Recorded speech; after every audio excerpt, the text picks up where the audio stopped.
అప్పట్లో ఆ దివంగత నేత ప్రీతమ నాయకుడు రాజశేఖర రెడ్డి గారు నాన్నగారి హయాంలో నాన్నగారు ముఖ్యమంత్రిగా ఉన్నప్పుడు పేదల కోసం పేదలకు ఇల్లులు ఇవ్వాలి అన్న ఉద్దేశంతో నాన్నగారు ఆ భూమిని కొన్నారు.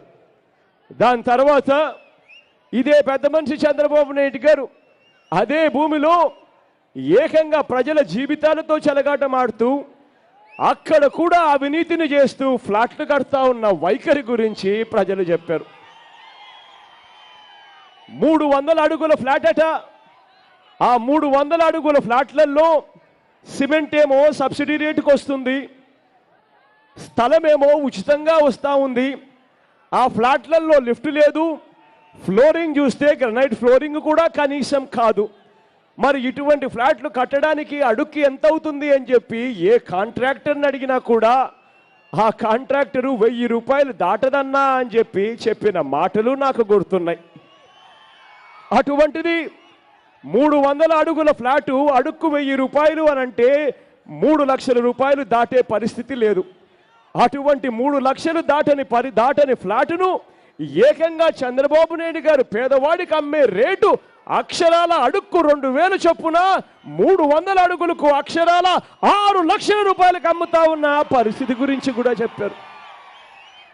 ఆ 6 లక్షల రూపాయల్లో 1.5 లక్షల రాష్ట్ర ప్రభుత్వం ఇస్తుంది, బాగానే ఉంది. మరో 1.5 లక్షల కేంద్ర ప్రభుత్వం ఇస్తుంది, అది బాగానే ఉంది.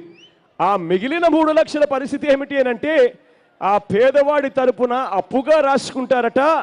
ఆ పేదవాడు 20 సంవత్సరాల పాటు నెల 3,000 రూపాయలు కడుతూ పోవాలట.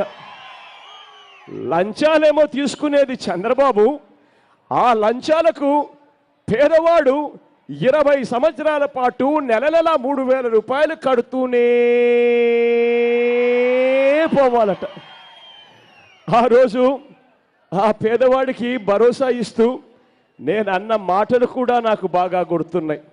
ఆ రోజు నేను చెప్పా, ఆ ప్రతి పేదవాడికి నేను చెప్పిన మాటలు మరొకసారి ఈరోజు మళ్ళీ చెప్తా ఉన్నా.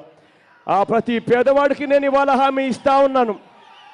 చంద్రబాబు నాయుడు గారు ఎన్నికల వేళ ఆ ఫ్లాట్లు పేదవాళ్ళకి ఇస్తే ఏ ఒక్కరూ కూడా వద్దు అనొద్దండి, తీసుకోమని చెప్తా ఉన్నా మీ అందరికీ కూడా. ఆ తర్వాత దేవుడు ఆశీర్వదించి మీ అందరి చల్లని దీవెనలతో రేపొద్దున మనందరి ప్రభుత్వం అధికారంలోకి వచ్చిన తర్వాత ఆ ప్రతి పేదవాడికి నేను హామీ ఇస్తా ఉన్నాను. మీరు ఏదైతే 3 లక్షల రూపాయలు మీ పేరు మీద ఏదైతే అప్పు రాసుకున్నారో, ఏదైతే 20 ఏళ్ల పాటు నెల మీరు 3,000 రూపాయలు కడుతూ పోవాలో ఆ మొత్తం 3 లక్షల రూపాయలు దేవుడు దయతో మన పార్టీ అధికారంలోకి వచ్చిన తర్వాత ఆ మొత్తం 3 లక్షల రూపాయలు మాఫీ చేస్తాను అని చెప్పి మీ అందరికీ కూడా హామీ ఇస్తా ఉన్నా. If you like the video, please like us and subscribe Tollywood Nagar.